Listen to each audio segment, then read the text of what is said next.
So today on Making It a Manufacturing Spotlight series, I'm very lucky to be joined by Hilary and Karen, who have just wrote the new GAMP ISPE process control guide. So I'm going to have a quick chat with them to find out what it is about, why you should read it, and all the effort that they put in.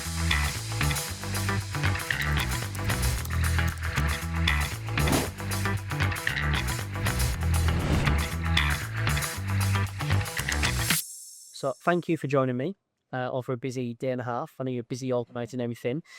Che, can you just give our listeners a quick insight to the new guide, which I think has been released this week? I think it was the 3rd of March. 3rd of Yeah, March. so a few days So ago. Yeah. hot off the press. So can you give a bit of context to the new process control guide? Yeah, so it's a 3rd edition. The need for the 3rd edition is partly to do with the regulatory environment having moved on. It's partly to do with the manufacturing environment having moved on, and it's partly to do with the IT environment having moved on. Yeah. When was the 2nd edition?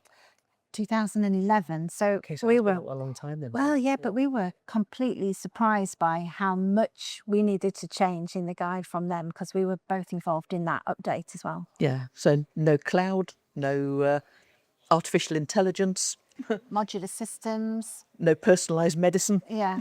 Yes. There was lots of things about cybersecurity have moved on. So there's a lot that we've added in. Yeah. Crazy. I think it's probably quite refreshing to take a step back and think, wow, how much has the industry developed and changed in the past 15 years Yeah. or so? Yeah. It's actually crazy when you think about it. So how long has it took you to actually develop and write and review the whole thing? That's a good question. So it was well over a year, hasn't it? Yes, we started just before Christmas. 24. 24, Yeah, yes. that's right. We had a group of about 15 of us. Quite a lot of people said yes, they'd be interested. And we don't know necessarily about all of these new developments as well. Yeah, it's always brilliant to work with a team of real experts. Yeah. That's one of the nice things about being involved in the ISPE guides, is that there are these experts who know about. Know an awful lot, and are willing to share their time. A lot of time to go in, a lot of time. I think what I've learned from it is a lot of time reviewing material and condensing it and getting it streamlined and agreeing with each other. So there's quite a lot of that going on as well. But it was a big team to manage. I would say once people have committed to writing, they stuck with it as well. We didn't have people who were... We had virtually nobody who didn't do what they promised right from day one. Yeah. So, what is it? What is it? Yeah. As if I'm a dummy, which I am in this sector. So I'll explain process control systems a bit, and then you can fill in the gaps. So a process control system is a system on a factory that's making, in this case, drugs, and it is connected to all the inputs on that factory floor, so things measuring temperature and pressure, and it also is connected to all the things that can make stuff happen, so opening a valve, driving a pump. So first of all, you connect all of those systems into the process control system, and you've got software that's kind of talking and managing all of that. And once you've got all of those connections made, then you can start driving sequences of events that is like a recipe that you'd have in your kitchen, you know, certain ingredients, a certain method. You can program that into your process control system so it knows how to make the drug. And one more thing though, as it's doing it, it's collecting data, and that data can be looked at to decide if we made that drug properly. Is it going to hurt the patient? Is it going to treat the condition? And once you've got that data there, you can use that to release the batches. So that's what a process control system is. We want to make sure that people know how to develop those and run those properly. Yeah, if it's going to be making a medicine that you're going to be taking, you've got quite an investment in it doing it right. Yeah, and collecting the right evidence whilst you're doing the test, knowing for different drugs what's important, what are those parameters that we've really got to manage properly, and using the risk-based approach.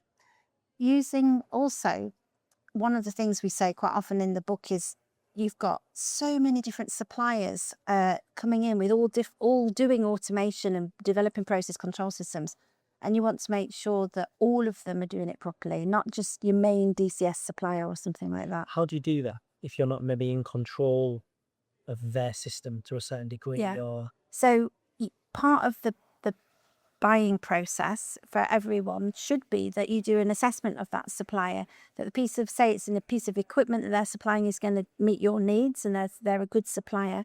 But also if they're putting automation and computerized systems on it, that they're capable of doing that and they know what they're doing, and they're going to give you good software that works, it's tested properly. And once you've done that, then you can think about, well, if I know they're a good supplier and they've done those things, do I need to do it all again on site, or can I reduce what I'm doing on site? And that's one of the benefits of the guide. It really shows you how you can save some money. which is a big thing for yeah. the new sites being built and improving sites.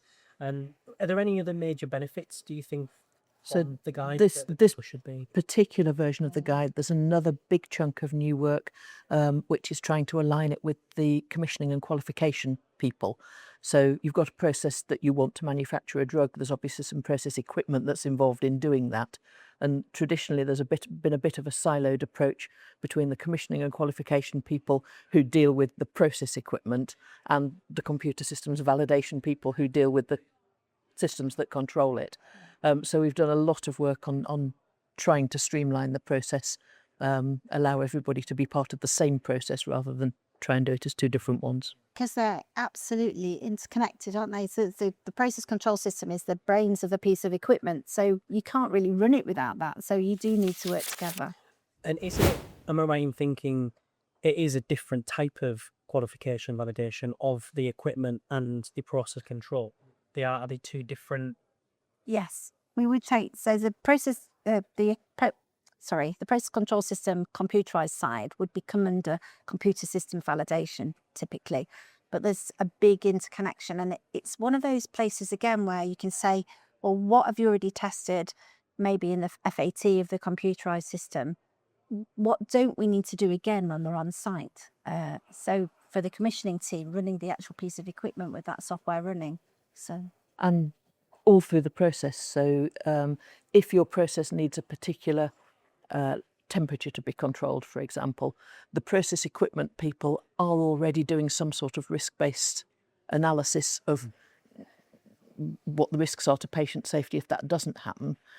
There's no need at all for the computer systems people to be doing that same analysis over again. But they are.